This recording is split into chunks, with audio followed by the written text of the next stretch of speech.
వైసీపీలో అంతర్గత ప్రజాస్వామ్యం మాత్రమే కాదు, ఐక్యత కూడా కరువేనా? ఆ పార్టీలో కాకి ఫార్ములా అస్సలు ఫాలో కావటం లేదా? అన్నకు అర్జెంటుగా బలగం సినిమా చూపించాల్సిందేనా? ఇంతకీ ఏంటి కాకి ఫార్ములా? తెలియాలంటే అర్జెంటుగా ఈ స్టోరీ చూడాల్సిందే. ఒక కాకికి దెబ్బ తగిలితే 100 కాకులు వచ్చి మోగుతాయి. అవి మూగజీవాలైన ఐకమత్యంలో టాప్ ప్లేస్లో నిలుస్తాయి. అలాంటి కాకి ఫార్ములా మన పార్టీలో లేదు. ఏం చేద్దాం అంటూ తెగ ఫీల్ అవుతున్నారట ఫ్యాన్ పార్టీ లీడర్లు. చిన్నా చితక సాదా సీదా చోటా మోటా లీడర్ల ఆవేదనైతే పర్లేదనుకోవచ్చు. కానీ పార్టీలో ఒక వెలుగు వెలిగి ప్రస్తుతం కేసులు అరెస్టులో జైళ్ల పాలై సతమతమవుతున్న వారు తీవ్ర నిరాశ నిస్పృహలు వ్యక్తం చేస్తున్నారట. అధికారంలో ఉన్నప్పుడు కాదు, లేనప్పుడు అందరం ఒకటే అన్న ఐక్యతా రాగం ఆలపించాలి. కానీ ఇక్కడ జరుగుతున్నదేంటి? నా పేరు బికారి, నా దారి ఎడారి అన్న 6 రాగాలు ఆలపించాల్సి వస్తుందని వీరు వాపోతున్నారట. అధికారంలో ఉన్నప్పుడు తెగ హగ్గులు షేక్ హ్యాండ్లు ఇచ్చుకున్న ఈ లీడర్లు ఇప్పుడు ఎడమొహం పెడమొహం పెట్టుకోవడం మాత్రమే కాదు, ఒకరికొకరు అసలు గుర్తుపట్టనట్టి వ్యవహరిస్తున్నారట. అప్పట్లో ఒళ్లంతా నోరు చేసుకుని ప్రతిదానికి రియాక్ట్ అయిన కొడాలి వంటి వారు కూడా ఇప్పుడు పిన్ డ్రాప్ సైలెన్స్ మెయింటైన్ చేస్తున్నారట. ఉద్యోగం ఊడింది, ఉన్నా లేనట్టి ఉందామన్న ధోరణిలో జారుకుంటున్నారట. అంతకుముందు చాలా యాక్టివ్ గా ఉండేవాళ్ళు, బాగా మాట్లాడేవాళ్ళు, కమెంట్స్ గవర్నమెంట్ లో ఉన్న యాక్టివ్ ఇప్పుడు ఏం చేయాలి? భయపడుతున్నారా ఇప్పుడు? దేనికి? గవర్నమెంట్ లో లేనందుకు మాట్లాడితే ఏమైనా అరెస్టులు చేస్తారేమో అని. కాదమ్మా, నీ ఉద్యోగం పీకేసిన కూడా యాక్టివ్గా ఉంటావు, మైక్ పట్టు తిరుగుతావా? ఇప్పుడు నీ ఉద్యోగం పీకేశారనుకో, మైక్ అట్టు తిరుగుతావా? మా ఉద్యోగం పీకేశారు కదా, ఇప్పుడు ఏం చేయము యాక్టివ్గా. చూసారుగా సీన్ ఎలా ఉందో? ఎంత మాత్రం కంట్రోల్లో లేదట. ఇలా నోరున్నోళ్లు కూడా భయపడి మౌన ముద్రలోకి వెళ్తుంటే ఇక సాదాసీదా లీడర్ల పరిస్థితి ఏమిటన్న ప్రశ్న వినిపిస్తుందట. అది నీతో అవినీతో కష్టమో నష్టమో మన వాళ్ళకంటూ ఒక దెబ్బ తగిలితే దాన్ని ఖచ్చితంగా ఖండించాలి. అలా జరిగి ఉండదన్న కామెంట్లు చేయాలి. కానీ గతంలో క్లోజ్ గా మూవ్ అయిన వారు కూడా ఇప్పుడు అంటిముట్టనట్టు వ్యవహరిస్తున్నారట. ప్రస్తుతం అందరిలోకి విడుదల రజని వ్యవహారమైతే అత్యంత దారుణంగానే ఉందట. ఎంత మాత్రం ఆశాజనకంగా లేదట. అది ఆమె స్వయం కృతాపరాధమే కావచ్చు. కానీ ఒకే పార్టీలో ఉన్నాం, ఆ మాత్రం ఒకరికొకరం కోఆపరేట్ చేసుకోకుంటే ఎలా? ఇలాగేనా పార్టీలో బిహేవ్ చేసేదంటూ ఏకంగా ఆమె అనుచరులు తీవ్ర ఆవేదన వ్యక్తం చేస్తున్నారట. కొందరైతే విజయసాయిరెడ్డి ఎందుకైనా పార్టీ పదవులు సభ్యత్వం వదిలి వెళ్లిపోయిందంటూ ఆయన ఉందాతనాన్ని ఉదహరిస్తున్నారట. ఏంటి ఒంటరి పోరాటాలు? మాకు మేము పోరాడుకోవడానికైనా పార్టీలో చేరిందంటూ తీవ్ర ఆవేదన వ్యక్తం చేస్తున్నారట. మరి అలాంటప్పుడు మేం పార్టీలో ఉంటే ఏంటి, లేకుంటే ఏంటి అని వీరు తీవ్ర ఆగ్రహం వెళ్లగక్కుతున్నారట. మొన్న కాకాని వ్యవహారంలో కూడా ఇలాగే జరిగిందని చెప్పుకొస్తున్నారట. మాజీ మంత్రిపై ఎఫ్ఐఆర్ నమోదైతే జిల్లాలో ఒక్క నాయకుడు కూడా రియాక్ట్ కాలేదు.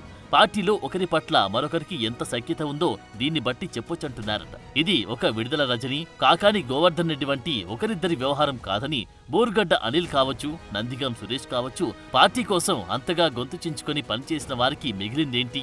అరెస్టులు, కేసులు, జైలు పాలు కావడం తప్ప అంటూ తీవ్ర ఆవేదన పూరిత స్వరంతో తమ ఆక్రోశమంతా వెళ్లగక్కుతున్నారట. వల్లభనేని వంశీ అరెస్టు సమయంలో జగన్ జైలుకు రాలేదా, మరేం కావాలంటూ కొందరు వీరిని ప్రశ్నిస్తుంటే ఇక్కడే తమకు కాల్తుందని అంటున్నారట. ఆయనొక్కరు వస్తే సరిపోతుందా? ఒకరి పట్ల మరొకరికి కేరింగ్ ఏది అన్న కోణంలో తీవ్ర నిరాశగా వీరు ఎదురు ప్రశ్నిస్తున్నారట. జగన్ తన పార్టీ లీడర్లలో ఒకరి మధ్య మరొకరికి యూనిటీ ఉండేలా పార్టీని తయారు చేయలేదని, ఎలాంటి భయము బెరుకు లేకుండానే ఓపెన్ స్టేట్మెంట్లు ఇస్తున్నారట. అంతర్గత ప్రజాస్వామ్యం అసలే లేదని బాధపడుతున్నారట. పార్టీని తీర్చిదిద్దిన విధానంలోని లోపముందని మాట్లాడుకుంటున్నారట. ఒకవేళ ఎవరైనా యాక్టివ్ లీడర్లు పార్టీకి ఏదైనా మేలు చేయాలని ముందుకొస్తే వీరిపై క్రమశిక్షణ ఉల్లంఘన చర్యలు చేపడతారన్న భయంతో నిమ్మకుండిపోతున్నారట. దీంతో తమకు ఎందుకొచ్చిన గొడవలెమ్మని చోద్యం చూస్తుండిపోతున్నారట. ఇదంతా అధినేత జగన్ పార్టీని రన్ చేసే పద్ధతిలోని అతి ప్రధాన లోపమని, తాము ఏం చేయలేమని వీరిలో వీరు భావిస్తున్నారట. మరి దీనికి పరిష్కారమేంటని అధిష్టానానికి దగ్గరగా ఉన్నవారు వీరిని ప్రశ్నిస్తున్నారట. అధినేత జగన్ జనంలోకి వెళ్లడం కాదు, ముందు తమతో విస్తృతంగా భేటీ అయ్యి మా మనోగతం ఏంటో అడిగి తెలుసుకోవాలని వీరు చెప్పుకొస్తున్నారట. జగన్ మీడియా ముందు 1-6 కామెంట్ల ద్వారా కార్యకర్తలను సంతృప్తి పరచలేరని వీరు కరాఖండిగా చెప్పేస్తున్నారట. సింగిల్ లైన్ కామెంట్లతో తమలో ఒక భరోసా రాదని వీరు కుండబద్దలు కొడుతున్నారట. ఎప్పుడైతే అధినేత నుంచి ఒక ఇన్స్పిరేషన్ దొరుకుతుందో ఆటోమేటిక్గా ఒకరిలో మరొకరికి యూనిటీ పెరుగుతుందని వీరు అధినేతకే ఎదురు పాఠాలు చెబుతున్నారట. మొన్నటికి మొన్న విజయసాయిరెడ్డి చేసిన మెయిన్ కంప్లైంట్ ఇదేనని వీరు ఉదహరిస్తున్నారట. జగన్ చుట్టూ ఒక కోటరి ఏర్పడిందని, దీంతో సామాన్య కార్యకర్తల నుంచి విడుదల రజనీ వంటి నేతల వరకు కూడా వీరు అడ్డగోడల్లా నిలుస్తున్నారని, దీంతో పార్టీలో అనైక్యత నానాటికి పెరిగిపోతుందని వీరు అంటున్నారట.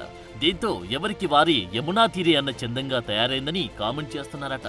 జగన్ కూడా మమ అనిపించేస్తూ నెట్టుకొస్తున్నారని, ఈ మూడు ముక్కలాటతో తమలో యూనిటీ వచ్చే పరిస్థితి లేదని వీరు తెగేసి చెప్తున్నారట. గతంలో టీడీపీ లీడర్లు అరెస్ట్ అయినప్పుడు, కేసులు ఎదుర్కొన్నప్పుడు ఆ పార్టీలోని ఎందరో లీడర్లు ముందుకొచ్చేవారు, ధర్నాలు నిరసనలు నిర్వహించేవారు, వైసీపీకి ఎదురు తిరిగి అందరూ కలిసి ఏకతాటిపై నిలిచేవారు. ఫలితంగా పార్టీ బలం ఏ పార్టీతో అప్పట్లో అందరికీ తెలిసిందే. అంతేకాదు పార్టీలో ఐక్యత ఎంత మేరకు ఉందో స్పష్టమయ్యేది. కావాలంటే గతం తరచి చూసుకోమంటున్నారట. అదే ప్రస్తుతం వైసీపీలో విడుదల రజని, కాకాని గోవర్ధన్ రెడ్డి, వల్లభనేని వంశీ విషయంలో వారికి వారు చేసుకుంటున్న ఒంటరి పోరాటం తప్పించి తమ వెంట పార్టీ ఉందన్న భరోసా ఇంతమాత్రం కనిపించడం లేదని వాపోతున్నారట. మరిప్పుడు ఏం చేయాలి అంటే అందరి చూపు అధినేత జగన్ వైపే మలుతుందట. మరి చూడాలి అధినేత జగన్ దేవుడు ప్రజలే నా బలమని మాత్రమే కాకుండా నాయకులు కార్యకర్తలే నా సైన్యమన్న ధోరణిలోకి ఎప్పుడొస్తే అప్పుడే పార్టీ తిరిగి పూర్వ వైభవం సాధిస్తుందన్న కామెంట్లు చేస్తున్నారట. జగనన్నకు ఒకసారి బలగం సినిమా చూపించాలి, కాకి ఫామ్లా తెలియజేయాలన్న సెటైర్లు విసురుతున్నారట.